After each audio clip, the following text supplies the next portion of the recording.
afternoon, everybody. I hear we're running a little bit over time. I'm Irish, so I don't know if I can guarantee if I can run on time either. I'm here to discuss a subject I think that's very critical to organizations and how to think about the future and their growth and their innovation. I'm going to discuss basically about the shift, the creative shift. If I could get it to move.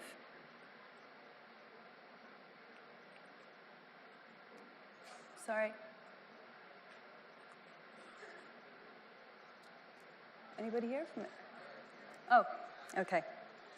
So I'm basically going to talk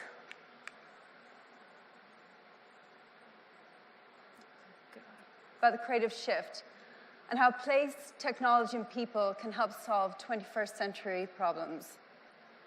So a little bit about who Steelcase are. Hands up in the audience who knows who Steelcase are as a company. Not many. Anyway, I'm going to tell you just a little bit.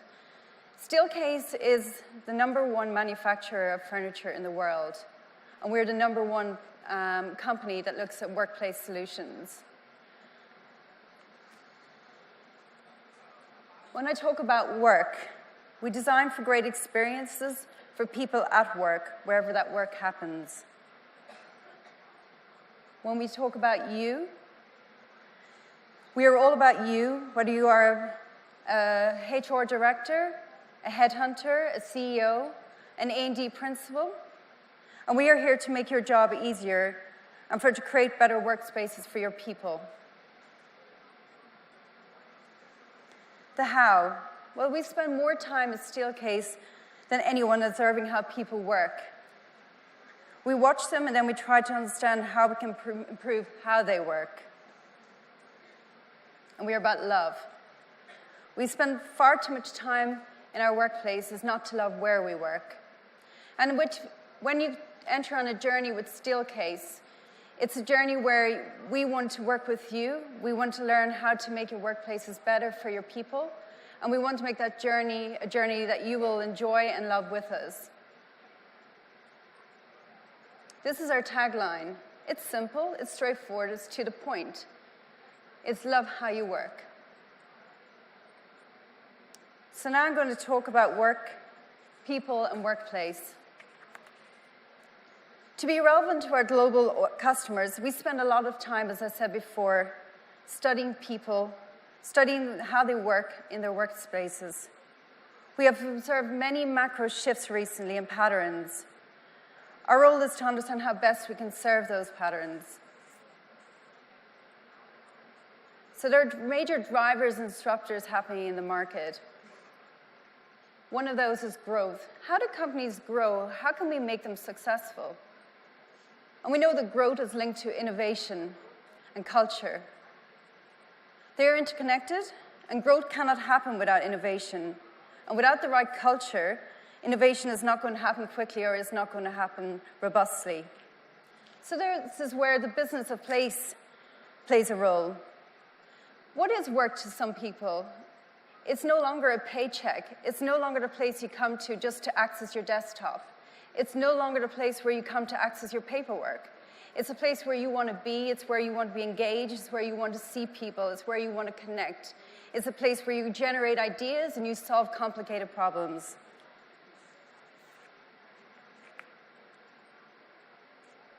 So we know place shapes behavior, and over time, behavior is culture. So a number of years ago, there was a shift. People were actually moving towards working from home. And something happened along the road about 5 years ago. Marissa Mars started something when she came to work for Yahoo. She said, bring the people back. Where are the ideas? Where is the collaboration happening? So people came back. They were asked to return. IBM followed. Google followed suit after that.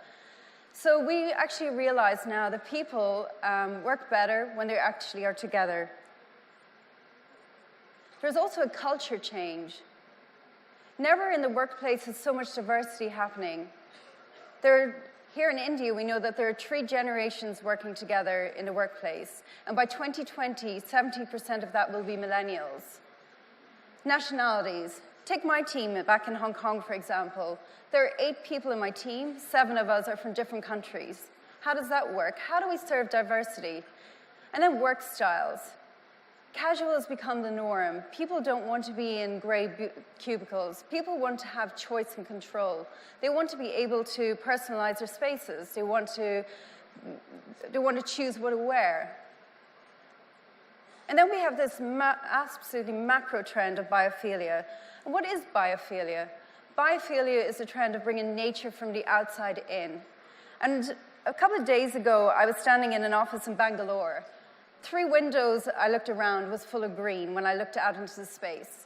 I was like, wow, and what does that do for one's senses? But that is nature on the outside. When you bring nature in, you introduce it maybe in subtle manners to your workplace. It can be the wood on your tabletop. It can be the subtle materials and the greens and the hues that we use. But these subtle differences, we know, actually drive creativity. Biophilia has been found to be building blocks of emotional, cognitive, and physical well-being. And a recent study in Europe by Interface identified that creativity is increased by 13%. 13% by introducing a little bit of green, a little bit of tactility that represents nature. Well, that is actually something that supports people in the workplace. It also supports stress. It supports the emotional, and it's something we cannot avoid. Personalization. So we know in the US, everybody loves to personalize. It's either Nike ID. We have fixie bikes. But then I actually had to figure out, what does that mean to India? So I had to have some conversations. I looked at the Suzuki car. I cannot remember the name or the number of it, but I do know that you personalize it here. And then I asked Ankur, who's our HR director here in India, I asked him last night over a drink, I said, what does personalization mean to you? How do you bring it into your personal life? He said to me, Axis Bank gave him a bank card recently where he was allowed to personalize it. He put his son's image on his bank card. So this is something that we have in our personal lives, but people now also want it in the workplace. They want to be able to choose how they sit, where they sit. They want to be able to choose their postures during the day, whether they are in a relaxation mode, a focus, diffuse mode. So we actually have to support these different changes in the environment for the workplace for people. And then we have the workplace, the trend to move away from the gray cubicles.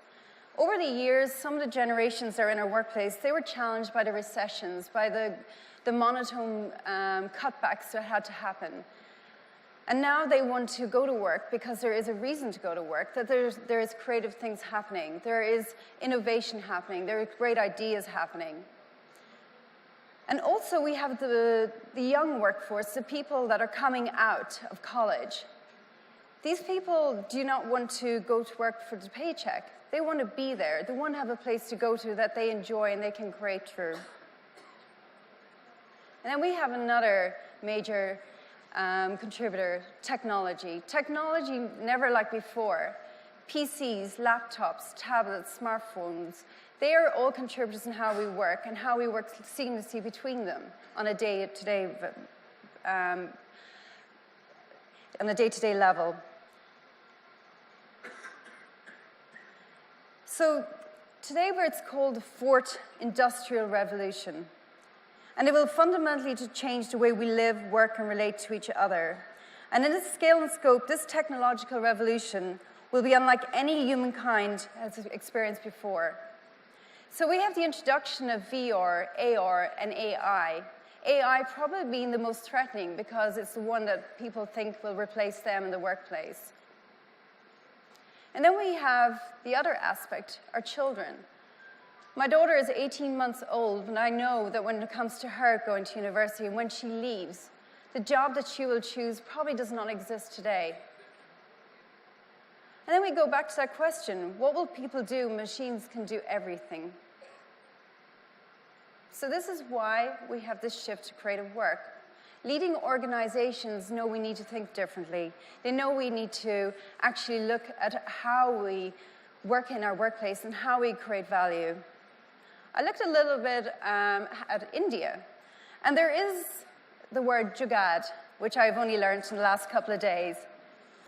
Life hacks, that's what it's called. So anybody who doesn't know jugaad, well, let me explain it to you. Think of a car that's lost its door handle. It's replaced with a fork. Maybe a 2-liter bottle is actually chopped in half, and that becomes a place where you can grow your herbs. This has become quite a bit of a phenomenon globally, and actually it's been studied by leading organizations on a global scale because of its flexibility and frugality, and it's inspirational and it's innovative. So, India, you are creative. Then I don't want to confuse people when I talk about the creative shift. The creative shift is not about designers. It is not about the creative people who have the eureka moments. It is not about musicians. It is not about artists. It is actually a lot about the corporate world. It is a lot about people who are in the office and basically how they need to adopt to a creative thinking process. Tim Brown. Tim Brown is the founder of IDEO. And if anybody knows IDEO, they know that they are one of the most innovative companies out there to support global organization with creative strategies. His quote, "In order to survive in today's complex world, organizations need to generate, embrace, and execute on new ideas. That takes creativity and a creatively capable workforce." So what does that mean? To be creative is not just critical for growth, but for survival. If we do not change how we think, then you might not survive as a company. To be successful as an organization, we need new ideas. Think outside the box, solve tough problems, and we need to be creative. So creativity is new productivity. As sophisticated digital technologies drive efficiencies, productivity will be driven by the ability of teams and companies to solve problems and create value through collective creativity. So what does that mean? Richard Florida, he's an economist and social scientist. He wrote in 2002, he was ahead and forward-thinking. He wrote The Rise of the Creative Class. He had already seen that we need to change how we work. Everybody thought he was crazy. He looked at creative companies, designers, and how they work their creative process and how that actually created ideas that were out there, that challenged the norm, that thought outside the box. He said that ideas are the new currency. 69% of employees say they're not living up to their creative potential. 61% of leaders say they don't think their company is creative. So are we creating the right conditions for creativity? Well, we see all these spaces. All these spaces reflect the residential. But actually, when you really look at these, a lot of these spaces are empty. They're not being used in a proper manner. These spaces were created without actually thinking about the creative process. So what is the creative process? Well, let me tell you, because I come from a creative background, it's not nice. It's messy. It can be actually challenging. It can actually stretch the cognitive mind. It can actually be quite emotional. It is not an easy process.